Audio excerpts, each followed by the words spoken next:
Fala pessoal, sejam bem-vindos ao nosso canal, mas antes de assistir esse vídeo, se inscreva no canal, ative as notificações e deixe seu like. Que Deus te abençoe grandemente.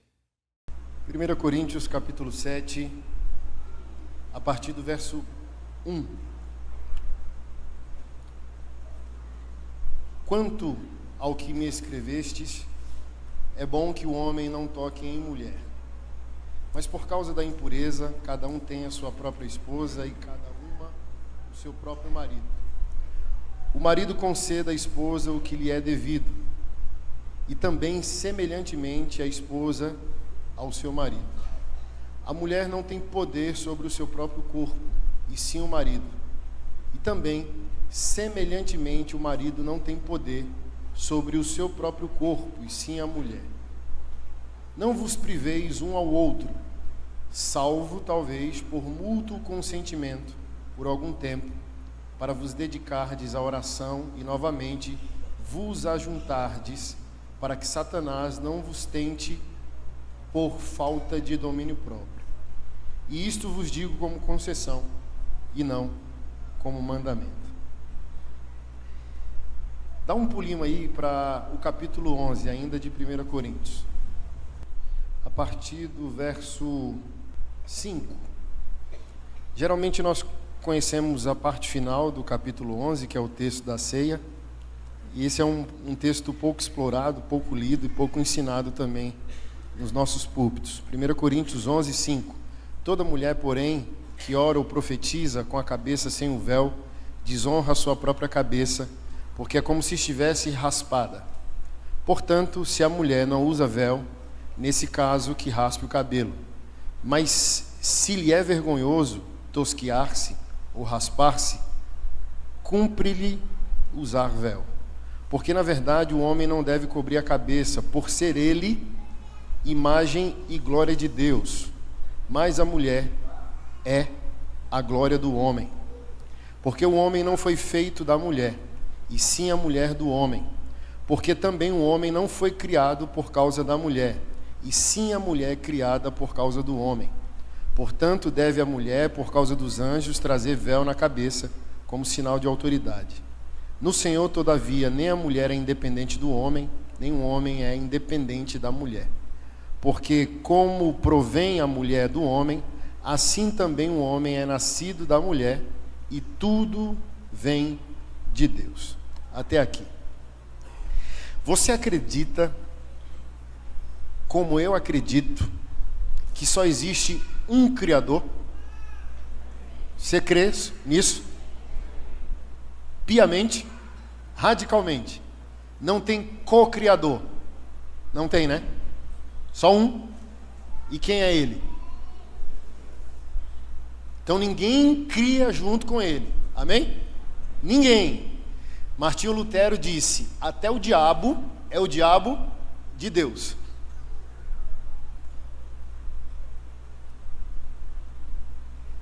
E por que cargas d'água nós nos comportamos como se tivesse outros seres ou criaturas cooperando com Deus em seu plano soberano? Por que nós nos comportamos dizendo com a boca que nós cremos que só Ele é o autor, mas o nosso comportamento frauda a nossa afirmação de fé?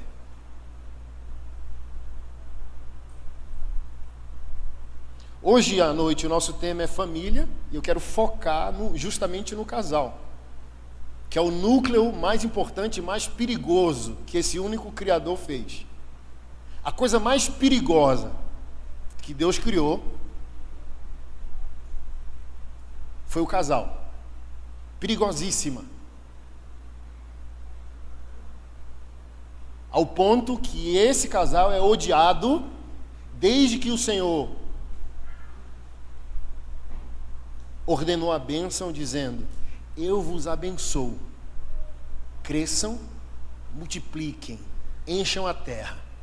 Desse momento em diante, um ódio extremamente radical. Hoje a gente fala muito sobre família tradicional, estão desconstruindo o conceito, estão acabando com o conceito de família, mas nada novo. A diferença é que no passado não existia internet. Então o que acontece hoje sempre existiu. Por que esse ódio? Porque quando a vontade desse único Criador é recepcionada, e recepcionada primeiro pelo casal, tudo se equaliza. Vida familiar se equaliza, vida pessoal se equaliza, vida financeira se equaliza, caráter se equaliza, criação de filhos se equaliza, sociedade se equaliza, igreja se equaliza. Então toda desordem do mundo não é um problema a qual nós deveríamos, entenda o que eu vou dizer, recorrer a Deus, ó Deus. Não, é uma problemática de realinhamento, onde nós devemos aceitar o plano do único Criador. Ó Deus, resolva isso. E se você conseguisse ouvir a Deus, para eu resolver isso, eu primeiro preciso te resolver. Primeiro eu preciso te recolocar no meu propósito eterno, no meu planejamento, no meu plano, na minha vontade. Certa vez um ateu, um punk, conhece o punk? Ele usa um moicano, raspa aqui do lado, todo. Eu não creio em Deus, porque se Deus existisse, não tinha criança passando fome na rua. Aí eu falei, como é? É fácil demais. Eu falei, essa é fácil demais. Você está colocando em xeque a existência de um ser soberano porque tem uma criança passando fome na rua? É. E quando foi que Deus casou com alguém, fez um filho e abandonou? Por que Deus tem que pagar esse boleto no lugar de alguém? Essa criança é filho de alguém.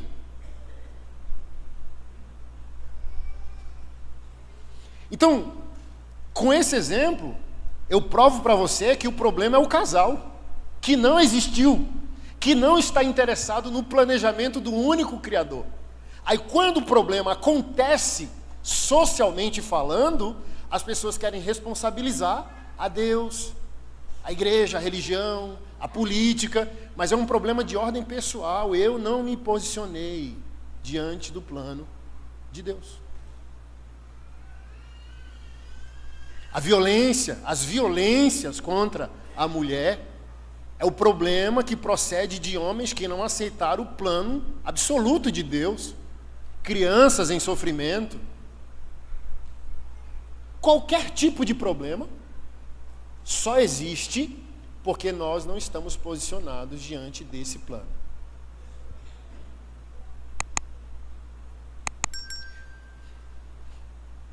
Um aspas bem grande, tá?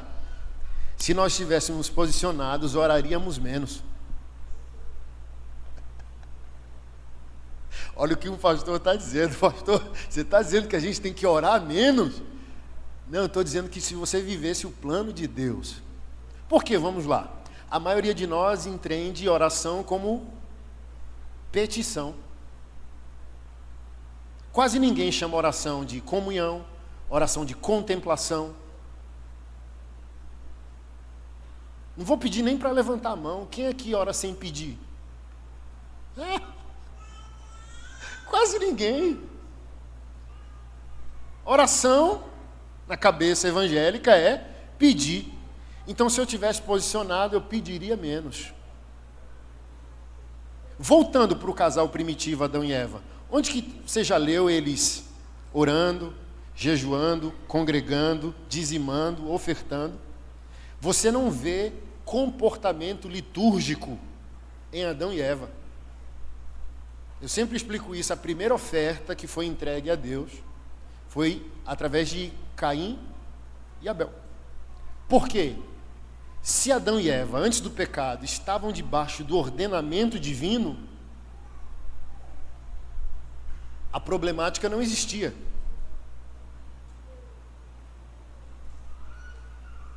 Os problemas não existiam, porque eles estavam em obediência. Em plena obediência.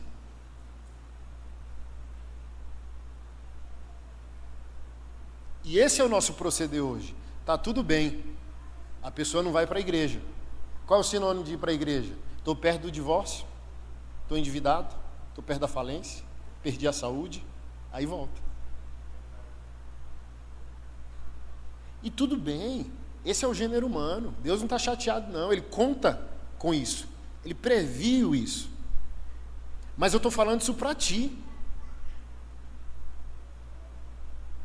Os problemas existiriam menos se nós fôssemos quem deveríamos ser e se estivéssemos ocupados com o plano soberano de Deus para as nossas vidas. Viveríamos menos problemas e causaríamos menos problemas na vida dos outros.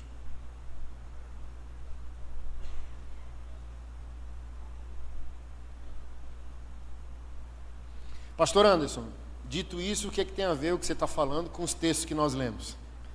Começando pelo último.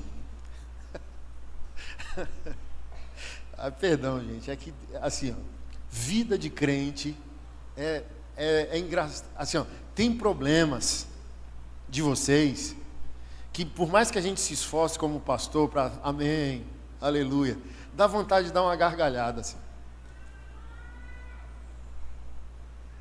Porque o que nós queríamos dizer, ô varão, ô varoa, o bom senso resolveria.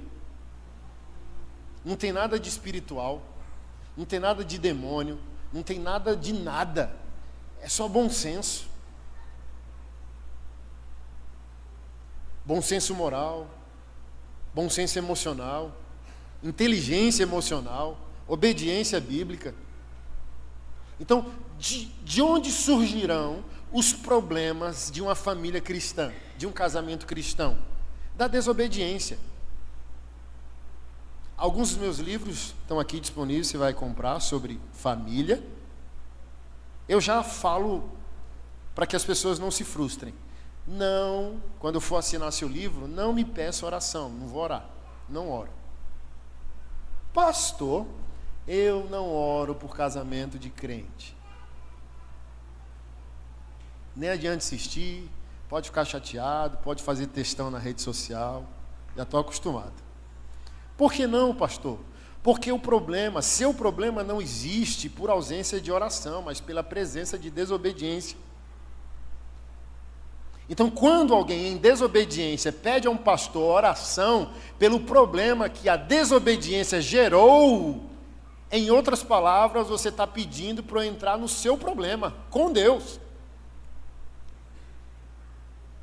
O seu problema é Deus. E você está me chamando para o seu problema. Aí vamos fazer o seguinte. Você está obedecendo a palavra? Não. Você sabe quantos versículos bíblicos existem para o seu problema? Não.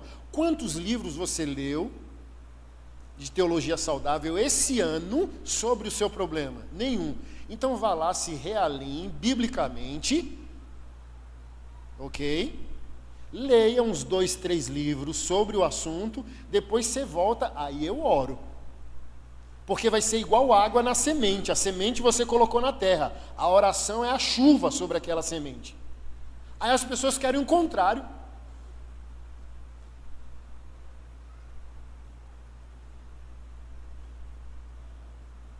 Igual essa semana, bloqueei um irmão.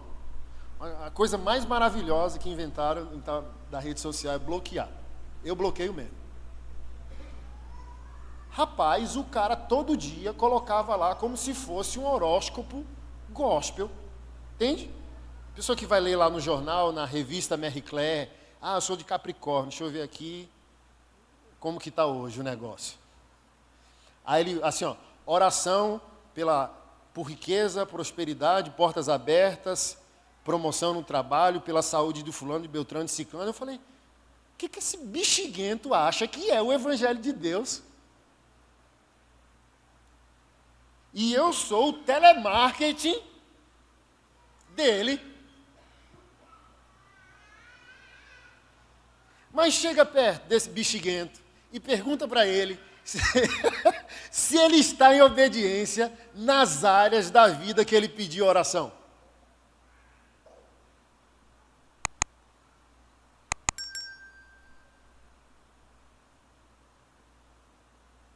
Está escrito lá em João 8,32, e repreendereis o demônio e ele vos deixará. É isso que está escrito lá? Sabe o que está escrito lá? E conhecereis a verdade. E a verdade?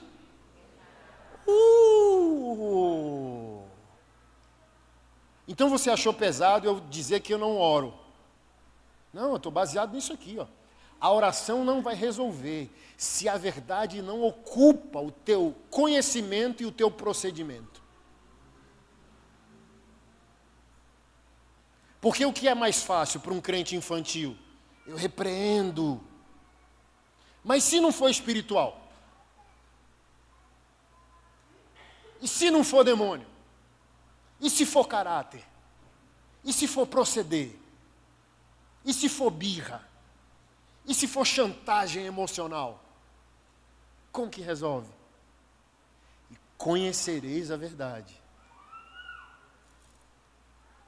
Você indo para a Bíblia e a Bíblia te desafiando na primeira pessoa. Você abre a Bíblia, você já se colocou diante de um espelho. És tu, és tu, és tu. Mas quando a gente pede oração para burlar a obediência, a gente está lendo a Bíblia da terceira pessoa para frente.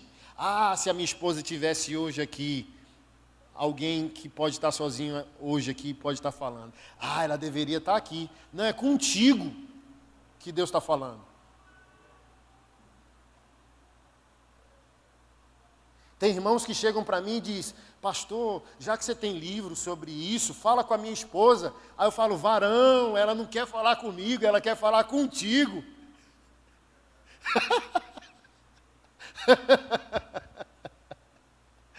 Vai tu falar com ela.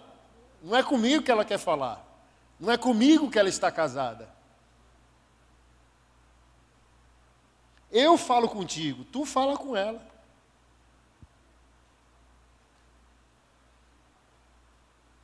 Então, voltando aqui, ó, o casal evangélico está em pé de guerra, está em desordem. Onde que está o problema? Bem provavelmente na desarmonia gerada pela desobediência bíblica. Esse homem se relaciona com essa mulher da forma que a Bíblia ordena? Essa mulher se relaciona com esse homem da maneira que a Bíblia ordena? Principalmente hoje, século 21, que mulher? Talvez algumas irmãs que estão aqui nessa noite nunca ouviram esse texto bíblico. Isso aqui é para fazer qualquer mulher moderníssima demais infartar. Olha o que está escrito, palavra de Deus. Você crê?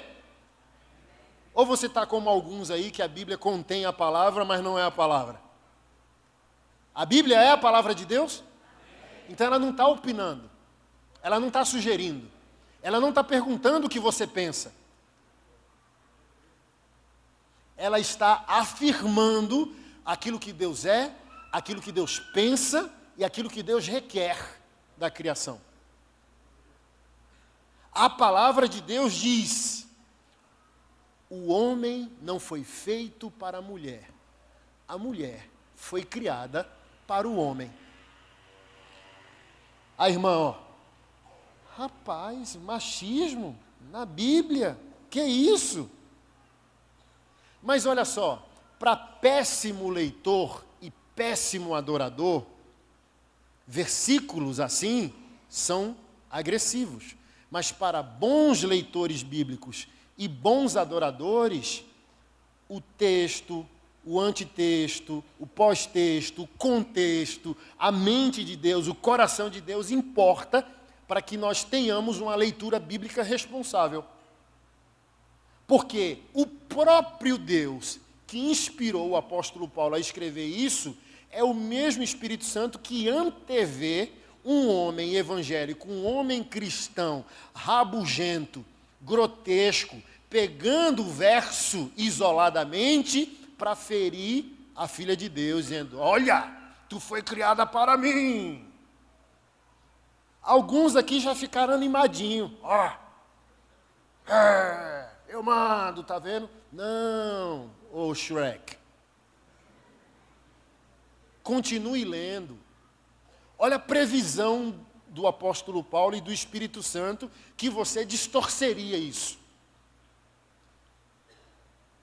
no Senhor. Verso 11. No Senhor. No Calvário. No amor vicário. No alto sacrifício. Na entrega de si mesmo para o benefício do outro. No Senhor. O exemplo máximo do nosso estilo de vida. Todavia, nem a mulher é independente do homem e nem o homem é independente da mulher.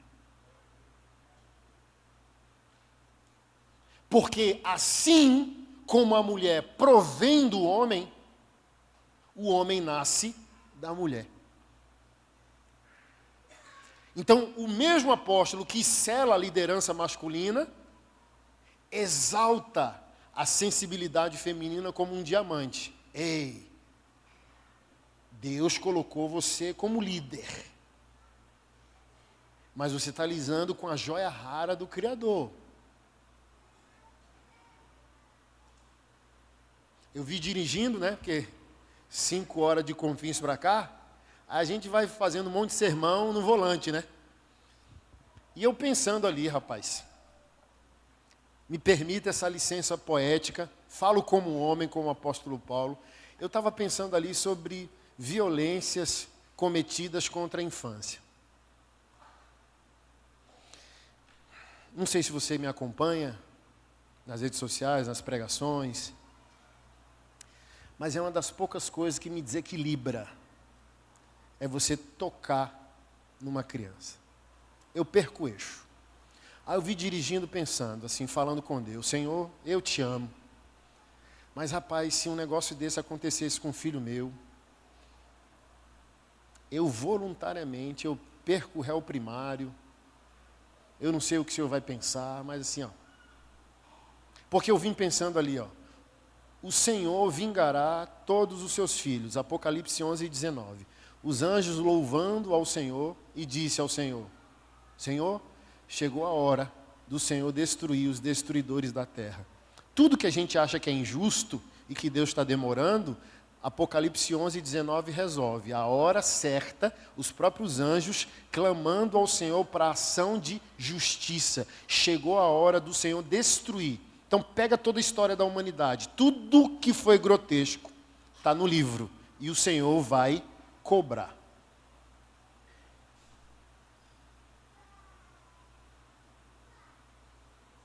E sabe o que eu estava pensando dirigindo?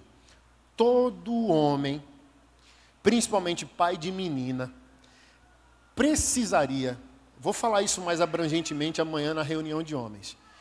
Irmão, você tem que ser um psicopata do amor. Sua filha precisa saber que o pai dela é um psicopata do amor.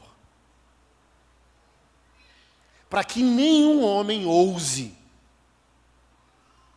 tocá-la, feri-la.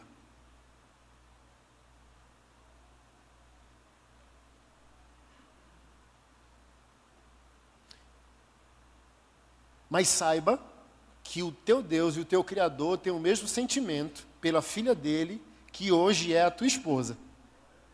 Então, assim como você tem uma ira santa, saiba, homem, Deus tem uma ira santa para amar as filhas dele. Então não ache que submissão é desmando. Submissão é humilhação. Não ache que submissão é mandar, humilhar, oprimir. Eu estou mandando. Cuidado. Eu não tenho filha menina, tenho 4 homens. Mas independe, meu amigo. Independe. Eu, às vezes, comento nas redes sociais, eu assisti uma entrevista perturbadora de um agressor de criança num presídio. A psicóloga entrevistando ele. E a psicóloga perguntou, antes de você agir, tem alguma característica que você identifica na vítima? Sim. Qual é? Se o pai é uma ameaça. Ele já me ajudou. Aí eu estou dizendo, ei, eu não sou apenas uma ameaça. Eu, voluntariamente, deixaria de ser cristão e pastor para se tornar o seu demônio da guarda. se você tocasse um filho meu.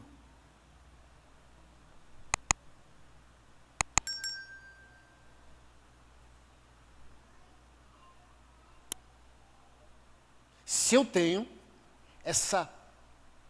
esse descontentamento santo ao ponto de perder o norte racional para poder defender aquilo que amo, eu preciso entender que em santidade, pureza, justiça, no mais absoluto significado da palavra, preenche o coração de Deus sobre os seus filhos. Então eu preciso olhar para minha esposa e entender que o pai dela, em perfeição, padece do mesmo zelo que eu, como um homem finito e pecador.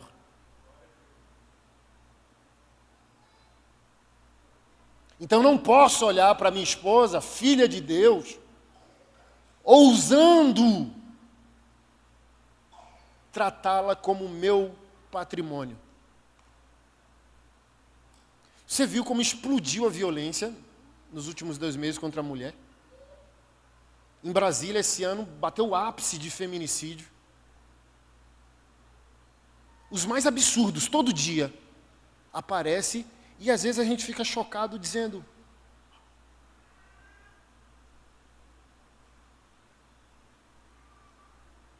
e às vezes a gente pergunta, de onde procede isso? Qual a origem disso?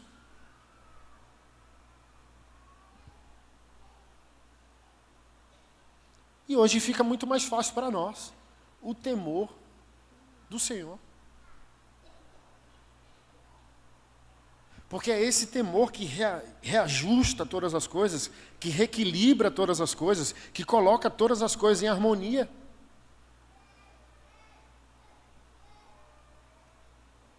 É como eu sempre explico, quem está casado há mais de 5 minutos já tem motivo para divorciar.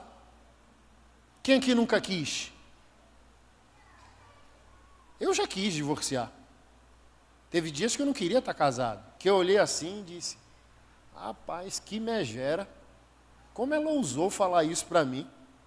Eu vou divorciar. Aí parece que o próprio Deus fala, dá um pedala Robinho, vai dormir. Aí você dá uma cochilada. Lembra dos salmos assim, ó? E o Senhor cuida dos seus enquanto eles dormem. Amém? Aí você acorda, aí você olha assim, aí você procura a ira e ela não está. Aí você olha, sente o cheirinho de café de manhã e diz: não é que eu amo essa bexiguenta, não é que eu amo essa rabugenta. E vice-versa.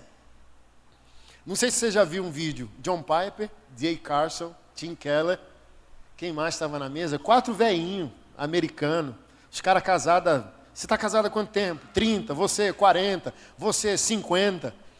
Uau, uau, uau. Aí, não sei se foi o reverendo Jay Carson que contou a história de um velhinho, presbítero, que numa conversa de 5ª série de homens, né? Falou: e aqui, quem já pensou em divórcio? Não, never, never, never. Nunca, nunca, nunca, nunca. Homicídio sim, divórcio.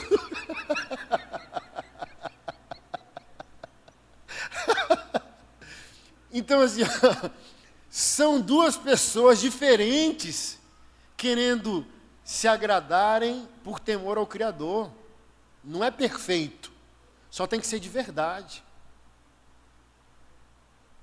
Eu vim aqui para o culto lembrando de um vídeo de uma família carioca que eu vi. A esposa, o marido ali sem camisa assistindo, e a esposa: você não presta, você não sei o quê, você não tem caráter, você fez de novo o que eu não queria, você é um cara muito ruim. Aí o cara assim, ó, paradão, olhando para ela, e ela ficou esbravejando com ele minutos. Tu não presta, tu é um homem que não presta. Aí ele fala: mas que te ama, tu quer X tudo, com bacon ou sem bacon? E ela: sem bacon. Aí ele pega. Não precisa ser perfeito, só precisa ser de verdade. E esse é o ódio do diabo. Eu estou há 19 anos com a mesma mulher, lutando todos os dias e anos para amar a mesma mulher há 19 anos. Isso bota um alvo ainda muito maior, Porque motivos para não estarmos juntos surgem toda hora e todo dia. Aí a gente luta, fortalece, avança, e o diabo... Por quê?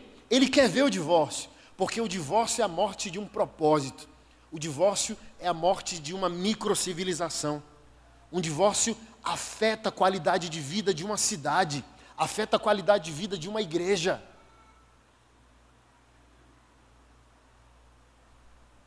Então, voltando aqui ao texto, o homem vive em temor reverencial a essa mulher, dizendo, olha, ao mesmo tempo que eu fui colocado como cabeça para liderar, amar e proteger, ela é extremamente digna, porque toda a vida procede do ventre feminino.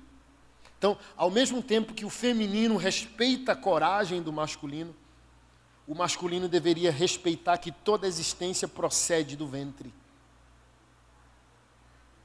Aí há um equilíbrio comportamental, há uma sintonia entre homem e mulher. Aí, vindo para o primeiro texto que nós lemos, Paulo, literalmente aqui, está falando da intimidade do casal, do namoro do casal. Olha, a mulher não tem mais poder sobre o próprio corpo. Aí eu já ouvi da boca de evangélico, tá? Ele, ó, a mulher não tem direito sobre nada, eu que mando, na hora que eu quero. Ei, mas está aqui, o marido também não tem poder sobre o corpo dele. Ei, o texto não está falando com quem quer mandar. O texto está falando com quem não quer conceder. A esposa não quer conceder. O texto está falando com ela. O texto não está falando para o homem mandar no corpo que não é mais da esposa, mas dele. Ei, seu corpo é meu. Não, o texto não está falando com você.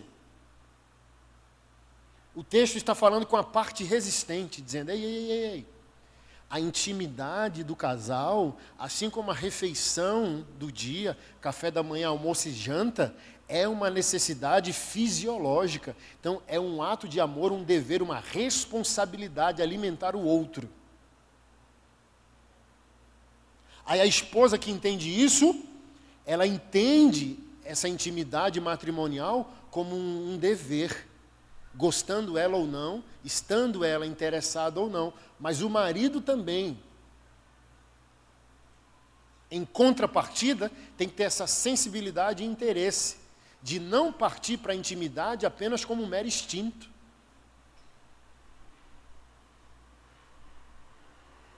Aí ele diz, ó, não privem um ao outro, a não ser por mútuo consentimento.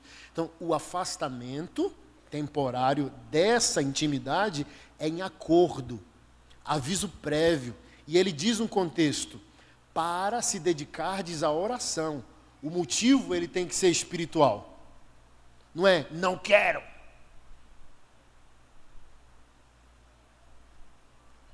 Aí ele vai além dizendo, façam isso rápido, para que o diabo não vos tente por falta de domínio próprio. Então, eu acho espetacular o raciocínio do apóstolo Paulo aqui, porque ele diz que é domínio próprio ter interesse pela intimidade. Nossa, ele quer toda hora. Nossa, ela quer toda hora. Ele diz, a lógica do texto é que essa pessoa tem domínio próprio. Quem não quer, não tem domínio próprio. Tem nutricionista aqui? Levanta a mão para mim. Tem não. Se tem eu não vi. Vi sem óculos. Você vai no nutricionista, ele passa toda a dieta para você, ok? Café da manhã, o lanche pós-treino ali, meio da manhã, almoço, o lanche lá de 3 horas, a refeição de 17 horas e talvez, por fim ali, a refeição de 19, 20 horas. Quem segue a risca está exercendo o quê? Domínio próprio. Está seguindo uma disciplina. Quebrar isso, igual, sei lá, minha esposa, eu falei, e aí academia? Ela, cancela, não estou conseguindo nem almoçar direito. O que é isso? Falta de domínio próprio. O que é domínio próprio? Eu entender e me entregar aquilo que o meu corpo necessita. Eu não almoço se eu quiser almoçar. é falta de respeito ao meu corpo, é falta de respeito a Deus. O primeiro evento de homens que eu fiz, o pastor Silmar Coelho pregou. Conhece o pastor Silmar Coelho? A gente tudo lá, os homens só prato monocromático, preto e branco, arroz, feijão, bife, e o pastor Silmar Coelho com um prato todo colorido. Arroz, feijão, carne, salada e tal, não sei o quê. E olha só, como é a bexiga da unção de um pastor, né? Aí na hora dele pegar o microfone, diz, aqui eu estou pregando para meninos. Eu estava observando vocês jantarem e vi o quão infantis vocês são. Meu, falei, olha, velho ousado. Por quê, pastor? Só menino come o que gosta.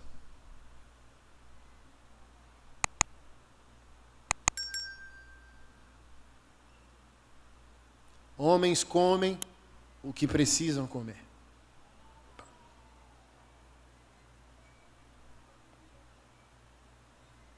Então, varoa, sua esposa precisa estar bem nutrida.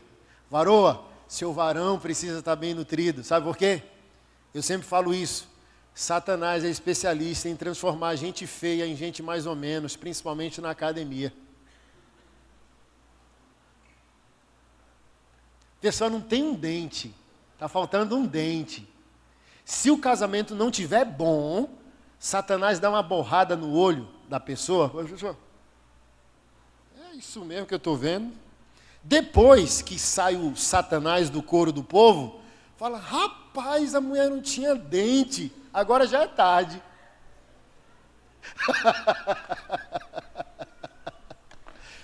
Pois é. Por que não viu que a pessoa não tinha dente? Estava com uma fome tão agressiva que tocou o racional. A pessoa nem pensou em nada, ao ponto que ficou tão embriagada de desejo que não viu que a pessoa era banguela.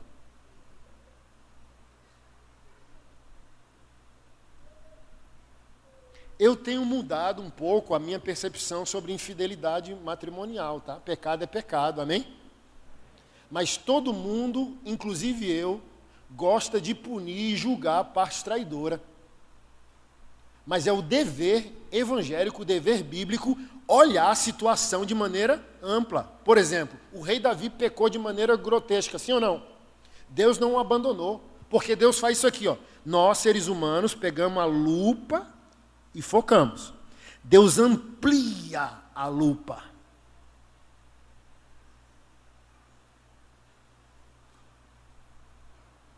Às vezes a gente vai ver uma esposa infiel. Às vezes a gente vai ver um marido infiel. Mas a gente não vai ver uma esposa faminta ou um marido faminto. Que uma parte omissora e desobediente também cooperou empurrando essa pessoa para o pecado. A responsabilidade do ato é de quem faz, mas Deus também vai responsabilizar quem cooperou para que aquilo acontecesse. Sem infantilizar, por exemplo, o rei Davi, ele continuou sendo um homem segundo o coração de Deus, arcou com as consequências dos seus pecados e atos, mas Deus não o abandonou, porque o analisou para além. Pedro, por exemplo, 3 dias depois que Pedro comete seu pior pecado, ele é ordenado primeiro pastor da igreja cristã. Quem aqui ordenaria o traidor 3 dias depois? Então a gente fala, olha, negou Jesus. Aí Jesus amplia. Por exemplo, quando você amplia a lente sobre Pedro, você vai perceber, sim, que ele negou, mas que ele negou junto. Os outros fugiram e Pedro ficou e acompanhou a prisão. Então ele negou junto. Ele estava querendo uma oportunidade para libertar Jesus. Ele só não tinha estrutura para arcar com aquele momento na vida dele. Por exemplo, a gente julga que ele foi violento cortando a orelha de Malcolm. Mas a gente não consegue perceber que não foi violência, foi adoração. Foi por amor a Jesus. E Jesus, ei, guarde a espada. Ele guardou na hora. Quem aqui já brigou? Sou nordestino, meu amigo. Na hora da briga, da confusão, nem a nossa mãe tira a gente da briga. A vozinha, meu filho, ninguém ouve ninguém. Quem já brigou? Não me deixa sozinho nessa, não? Levanta a mão. Não ouve ninguém. Pedro ouviu Jesus. Ei, parou na hora. Então não foi violência. Agora vamos aplicar isso ao matrimônio? A gente vê um problema, a gente vê uma infidelidade, a gente vê um adultério e a gente já parte, olha como que isso é possível. Mas, gente, tem maridos chantagistas, esposas chantagistas na vida marital. Tem esposas que, eu só vou fazer isso, só vou dar minha intimidade a você se você é aquilo.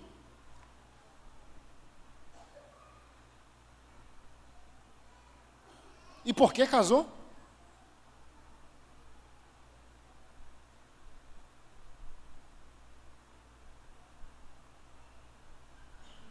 Aí o pior acontece naquela relação. Aí tem uns que culpam o diabo e tem uns que vai culpar a parte ofensora. Mas se a gente ampliar, a gente vai dizer, de fato, responsabilidade moral, espiritual do pecado é de quem peca. Mas e aí? E você? Olha a sua atitude.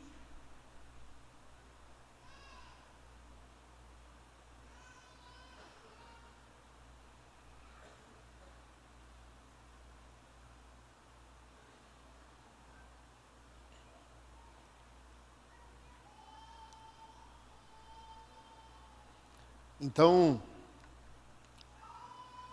se cuidem. O diabo é estrategista. Ele está vencido na cruz do Calvário, mas ele possui experiência milenar no que faz. Eu só tenho 44 anos. O diabo tem milênios de experiência naquilo que faz. Eu não posso menosprezá-lo.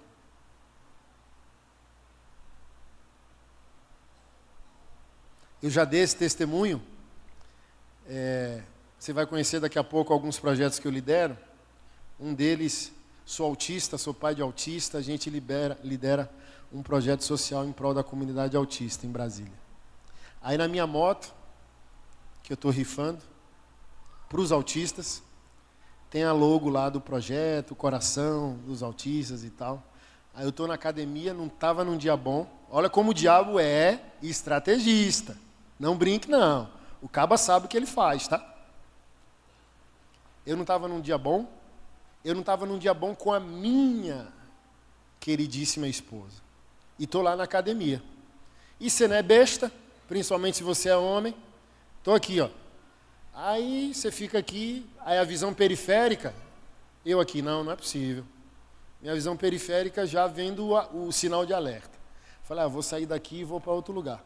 Aí quando eu saio de onde eu estou para ir, minha visão periférica vendo a Filisteia na minha direção, né? Misericórdia, não é possível. É igual eu sempre digo assim, eu me amo, eu me gosto.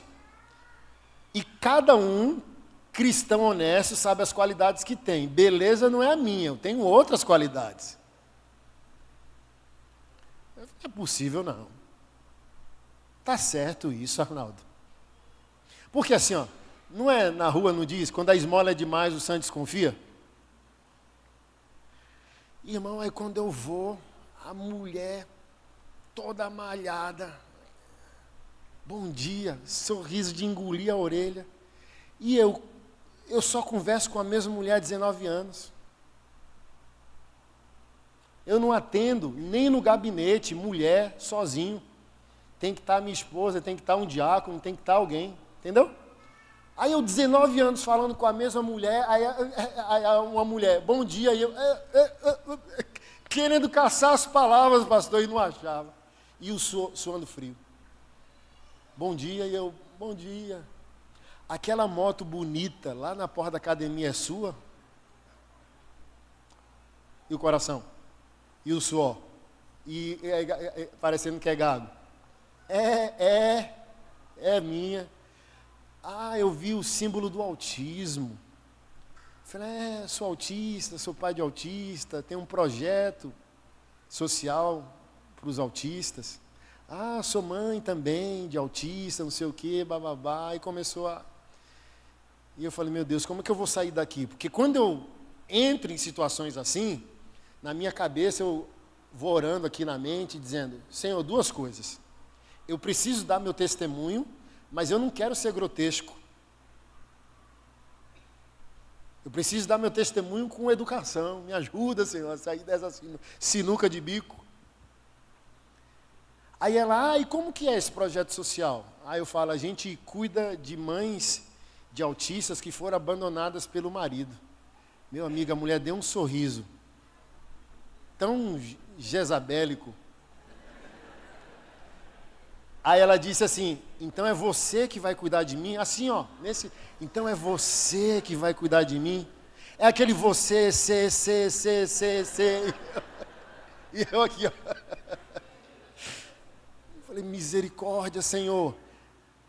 Para minha salvação, pastor, a minha cunhada é personal trainer na academia. Crente, fervorosa, pensando, a bicha era aleluiada, ela era da pista.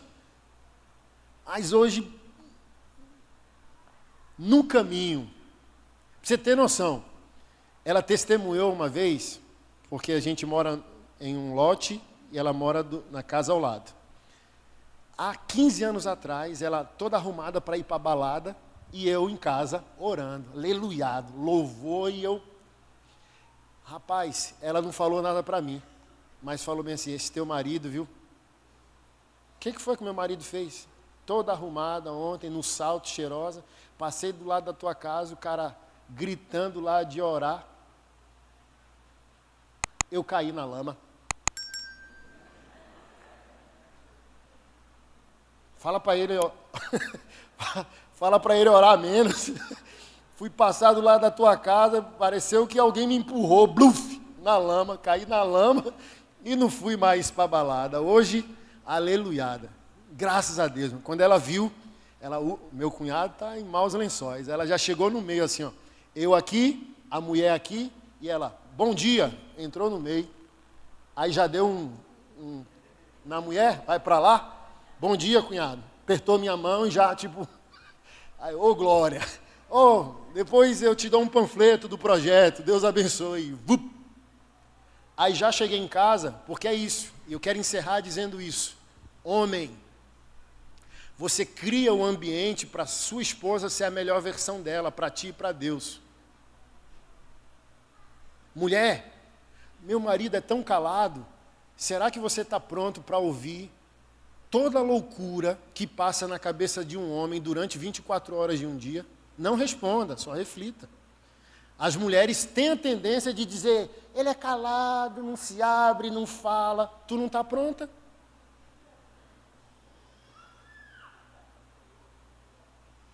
Se a gente falar para a maioria das mulheres o que está aqui na cabeça, ela já vai na cozinha e pega uma faca, o quê? Então tem alguns homens que dizem, deixa quieto, ninguém vai entender, ninguém se importa.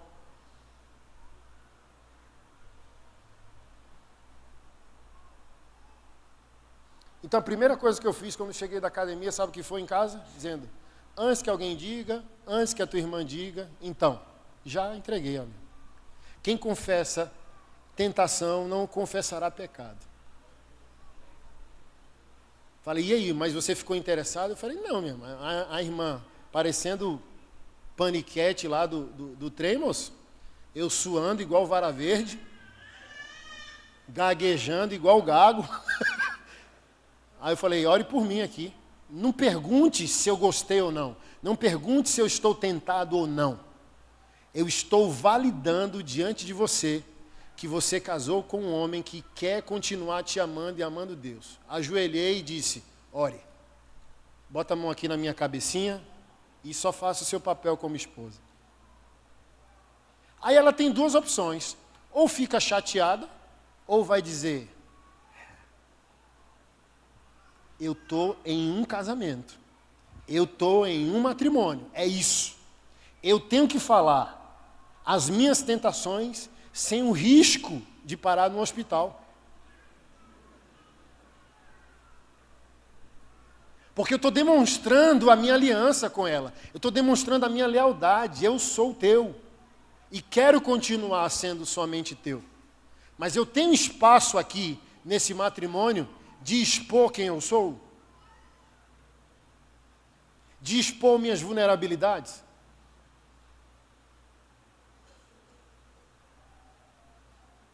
Uma vez foi no Instagram. Aí eu chamei também na hora, dizendo, olha aqui, ela, deixa eu responder, a irmã em Cristo. Falei, não vai responder ninguém em Cristo. Eu só te chamei para dizer mais uma vez com quem você está casado. Então vamos orar, bloqueia a irmã, porque se você maltratar não vai adiantar nada. Às vezes a pessoa deu uma brecha, deu lugar ao diabo, você tira a pessoa da igreja. Então, ela, amém. Então bloqueia, vamos orar. É isso. Existe esse espaço de vulnerabilidade no matrimônio, aí chega todo mundo quebrado querendo oração. Mas o problema, como eu estou dizendo, e perdi tempo aqui, fundamentando o quê? Para haver santificação, primeiro precisa ser respeitada a vulnerabilidade. Você não está casado com a máquina e nem com um anjo, você está casado com um ser humano.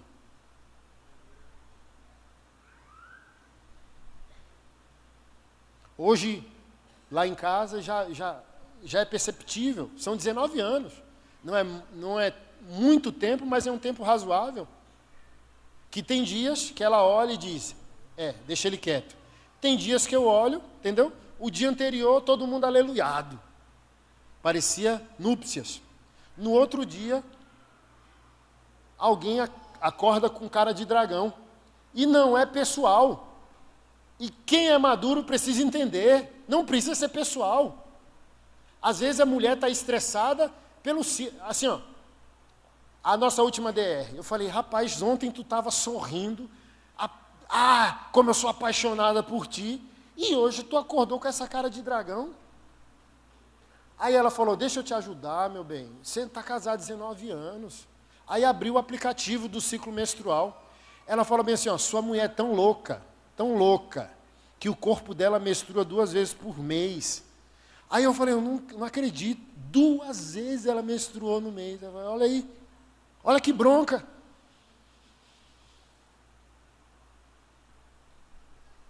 Então tem dias que a sua esposa está, aleluia, maranata, como eu te amo. No outro ela está assim, ó, me deixa quieto, porque o psicopata quer sair para fora. E ela, em outras palavras, diz, só me deixa aqui no sofá, me dá um chocolatinho, bota uma Netflix ali, entendeu? Então, não é pessoal, o marido já fica assim, ó, estou sendo desrespeitado. Não tem a ver contigo, varão, nada a ver contigo. E da mesma maneira, mulher, o silêncio dele não tem a ver contigo. Então ele não me ama.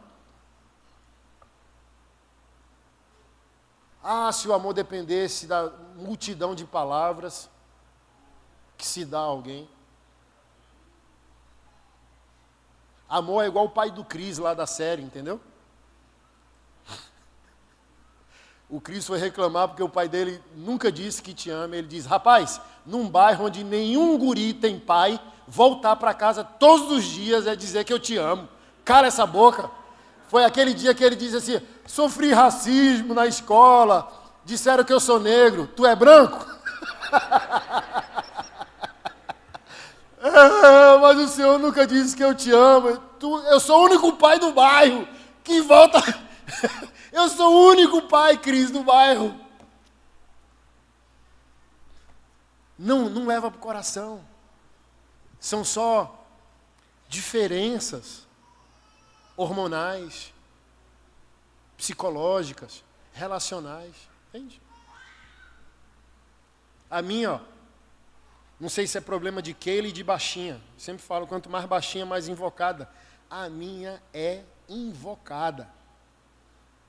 Todo mundo diz, o pastor Anderson, polêmico, valente. Por isso que a internet é injusta com os homens de Deus, tá? Eu não sou bravo. eu só perco o eixo em assuntos que me importam. Aí na internet todo mundo conhece o Anderson Guerreiro, mas na vida pessoal ninguém conhece o Anderson Calado, que é uma baita de uma ovelha, que eu digo que eu sou a manteiga derretida em cima do seu cuscuz quentinho. Aí todo mundo da internet conhece, como aquele parece que é doce.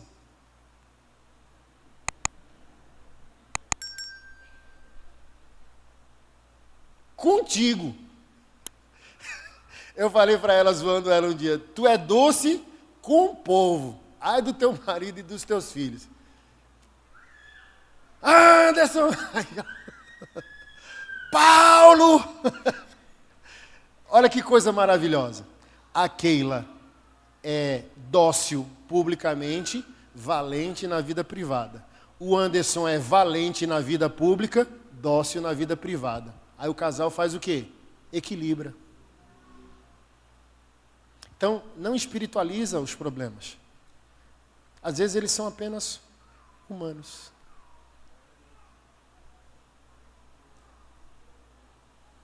E Jesus ama e respeita profundamente a singularidade de cada um de nós. Santidade não anula a singularidade.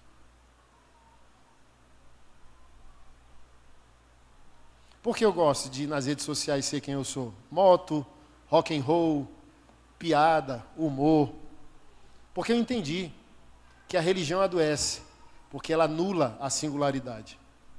Então, nutri a minha singularidade. Deus respeita a minha singularidade. E para eu ser um homem melhor e um marido melhor, essa mulher também tem que amar e nutrir a minha vida singular.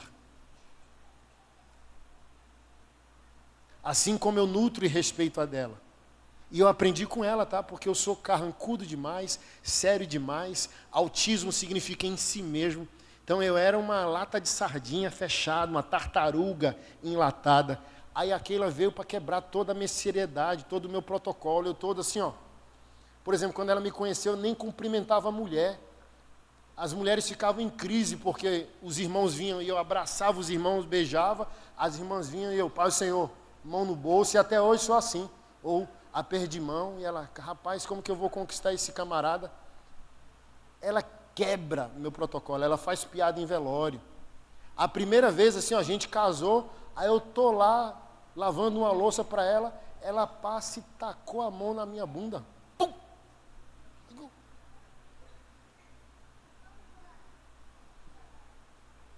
Aí eu todo Durango Kid, travado religioso, dizendo, rapaz, está certo isso. E hoje, se você acompanha a nossa família, rapaz, é forró, é o trem, os meninos se divertem, sabe? Acorda já, cara, na gargalhada, na piada, diversão, já bota uma música ali, a família toda cantar junto. Martinho Lutero disse, se não for para rir no céu, eu não quero ir para lá não. Porque rir é pecado, ser feliz é pecado, ser gente boa é pecado.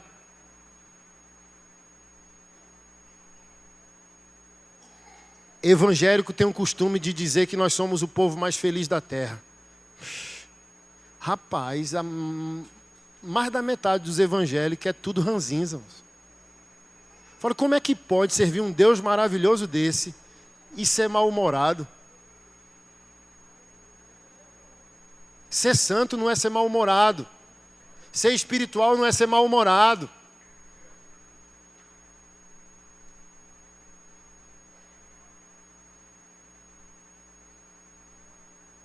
Mas eu entendo, porque eu já fui assim. Hoje mesmo eu postei, assim, graças a Deus, que quem me ouve já se acostumou. Eu falo, rapaz, isso antigamente dava uma bronca. Aí ontem eu abri uma caixinha para responder perguntas bíblicas, teológicas no meu Instagram.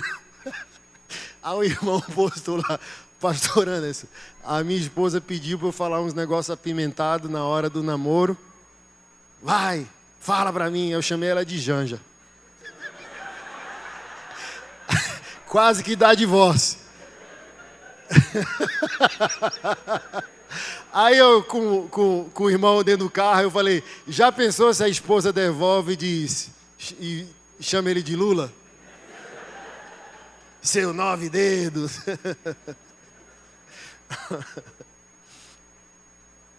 Aí você vê, aí tem crente que...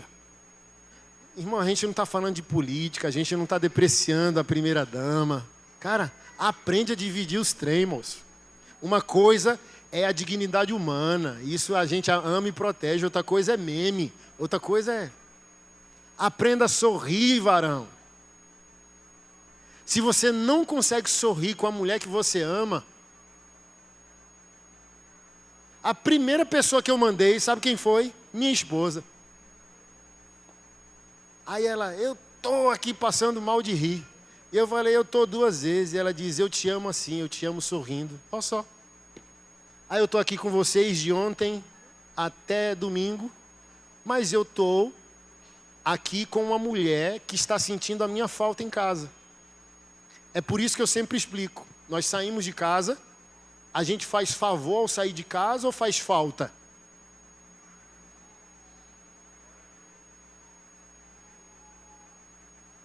E não tem preço que pague, né? Um marido ou uma esposa, tô com saudade do seu cheiro, tô com saudade da nossa TV, do nosso sofá. Gente, eu já preguei em 40 países, hoje eu não quero nem sair de casa mais. Eu cancelei toda a minha agenda do ano e honrei só o compromisso com o pastorzão. A última agenda do ano. Por quê? Inúmeros motivos, um deles é cansaço. Mas eu, hoje, 44 anos, mediante a tudo que eu fiz, eu não quero sair de casa, não. Eu já tenho meu Éden para gerenciar, está muito bom lá em casa. Minha mulher, meus 4 meninos, meus 5 cachorros. Na pandemia perguntaram para aquele, e aí, estão sofrendo por não estar saindo de casa? Não, já é nossa vida, a gente ama não sair de casa. Só tem que sair para cumprir o mandamento de amar o próximo. Então, tua família é a tua igreja, tua família é o teu Éden, tua família é o teu jardim. Tu ama voltar para casa?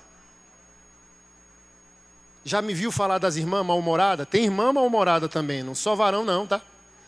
2. Uma, das 6 horas, meu marido não vem para casa, vai para o bar. Aí a outra, ele até vem para casa, mas quando vem fica com a cachorra e não fica comigo. Aí para a primeira eu respondi, talvez ele esteja obedecendo a Bíblia ao ir para o bar. Aí ela, ó, o quê? A Bíblia manda ele para o bar? Não, mas a Bíblia manda ele fugir de mulher mal-humorada, iracunda e amarga. E morar no deserto. O bar é um deserto.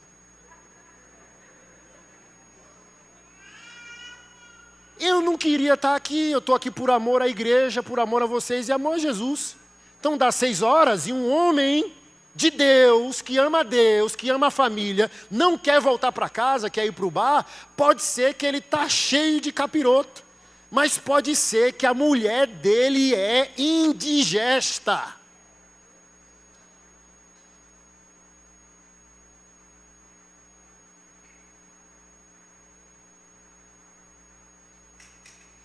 O cara nem botou o pé dentro de casa e ela já vem com 50 reclamações.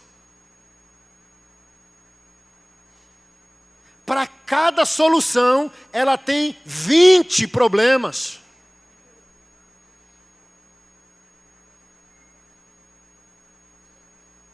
E para a segunda irmã, que é a do cachorro, eu falei, a senhora precisa aprender mais com a sua cachorra. Como que se trata um homem.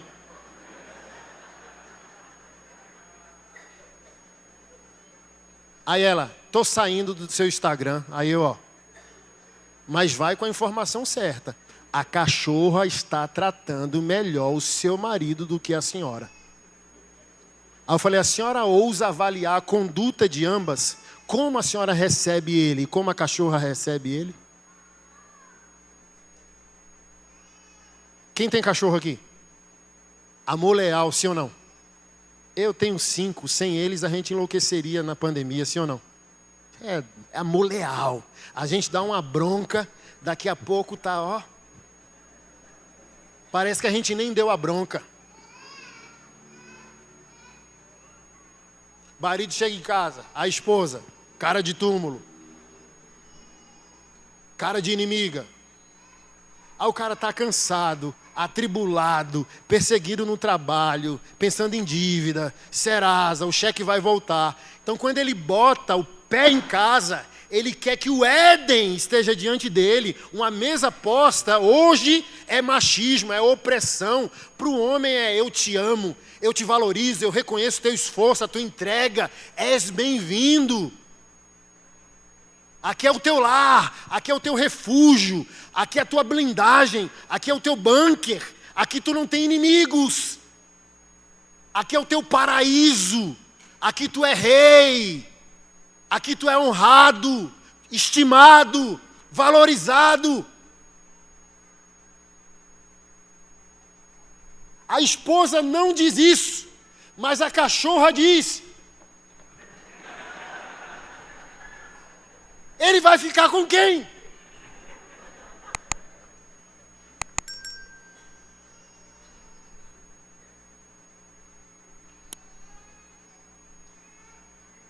Numa viagem dessa, chego em casa domingo, meio-dia, 1h. Quando eu controle do portão, que os meus cachorros já sabem, aí vai os 5. Vem um menino por vez, o menorzinho já vem correndo. O autista não vem, fica no sofá. Aí vem o 03, daqui a pouco o bitelão, vai fazer 18 anos em dezembro. A gente se beija no rosto. Aí a cremosa é a última, ela fica lá, sabendo assim, ó, o posto é meu. Aí eu vou cachorro por cachorro, menino por menino, até chegar na rainha, agarrar ela pela cintura, cheiro no cangote. O último é o autista, que eu vou lá no sofá e aí, John? E dou um cheiro na cabeça dele. Se um homem tiver isso, irmão, ele não quer guerra com ninguém, não.